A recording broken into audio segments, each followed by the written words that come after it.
15 বছরে বিএনপি ফ্যাসিবাদ বিরোধী অবস্থানে ছিল বলে শেখ হাসিনা ও আওয়ামী লীগ নেতারা পালিয়েছে বলে মন্তব্য করেছেন বিএনপির মহাসচিব মির্জা ফখরুল ইসলাম আলমগীর।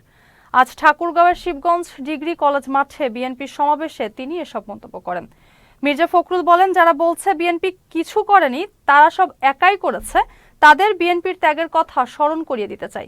বিএনপির 15 বছর নির্যাতন, গুম, হত্যা সহ্য করে লড়াই করেছে বলেই ছাত্র জনতার আন্দোলনে শেখ হাসিনা পালিয়েছে। 7 লাখ মামলা, 30 লাখ আসামি আয়না ঘরে নিয়ে নির্যাতন, আওয়ামী লীগ এসব করে পালাতে বাধ্য হয়েছে।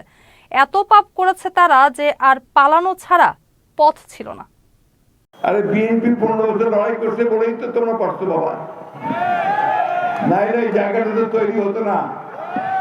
15টা বছর অত্যাচার নির্যাতন সহ্য করে আমরা একটা অবস্থা তৈরি করেছি।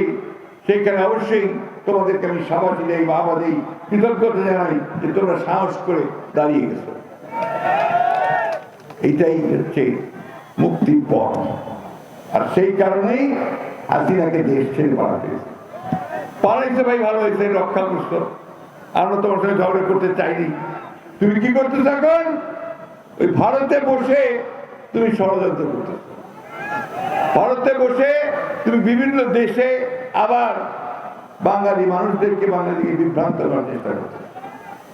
আর দুঃখজনক ভাবে এই কথা বলার চেষ্টা করতেছ যে আমাদের এখানে আমাদের হিন্দু সম্প্রদায়ের ভাইদের উপরে অত্যাচার হচ্ছে, নির্যাতন।